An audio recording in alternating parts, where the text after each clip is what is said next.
is power in the name of Jesus. There is joy, peace, and love in his name. You will find all the answers.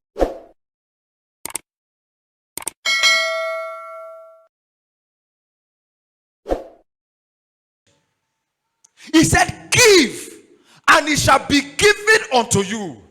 Good measure, pressed down, and shaken together, and running over, shall what? Shall men. Now, this is after you have given to God. This is after you have paid your tithe. This is after you have given your sacrifice. God said, I won't come down from heaven. I will send men to you. Listen, to lack the gift of man is to lack everything in life.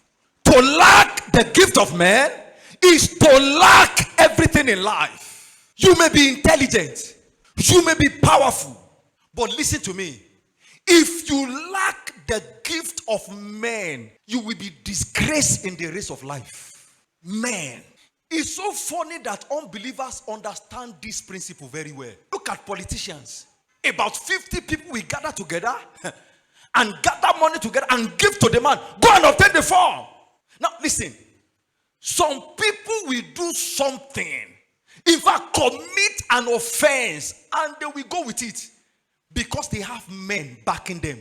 And some will not even do an iota and then they go for it forever. Why? Because they lack men.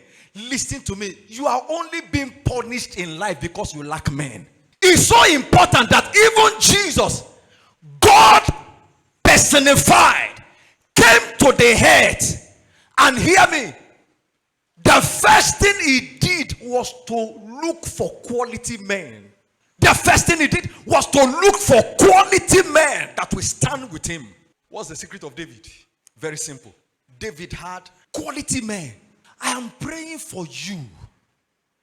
The men you need in your life to be what God had created you to be will show up in the name of Jesus. You see, one of the difference between David and Saul is because David had men. David had men. Men in his life. The Bible said day by day they were coming to him to help him. Day by day until he became mighty, until he became great. Now listen to me. That means the greatness of David was tied to the men that came to help him. You are not sufficient in yourself to get to where God is leading you. You need quality men. Day by day they came. Now do you know, let me bypass some things I have in my note and talk to you. Do you know there was a time David just sat down. He said, oh, how I wish I drink of the water of Bethlehem. And at that point, the Philistines has taken over Bethlehem. They have taken over the gate of Bethlehem. In fact, that was their stronghold. And I think two of them just stood up. They said, if David desired to drink of that water, then we risk our life to get him that water.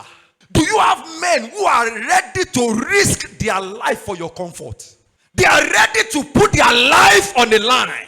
And the Bible said they went, defy all odds, fought with their life, only to fetch a cup of water for David. Now, they were not going to drink out of that water, and they gave it to David. David said, what? You risk your life? I didn't even ask you to do it. Many of you, the people you have around, you even ask them, they won't do. You beg them, they won't do. But David said, I didn't even ask you. And you risk your life to get me this water. He said, this is not water. He said, this is blood. And he poured it down. The gift of men. If you have the gift of men, they will not allow your nakedness to show. They will cover you. They will bear your burdens for you. The gift of men. I am praying. Maybe somebody is getting what I'm saying now. This year, God will surround you with the gift of men. Somebody visited me not too long ago. And we talked and talked and talked. And at some point, speaking heart to heart, he looked at me. He said, let's tell each other the truth. And then I said, yes. He said, you know that when it comes to prayer, I pray more than you. I said, yes, of course, because I know. I'd always known him.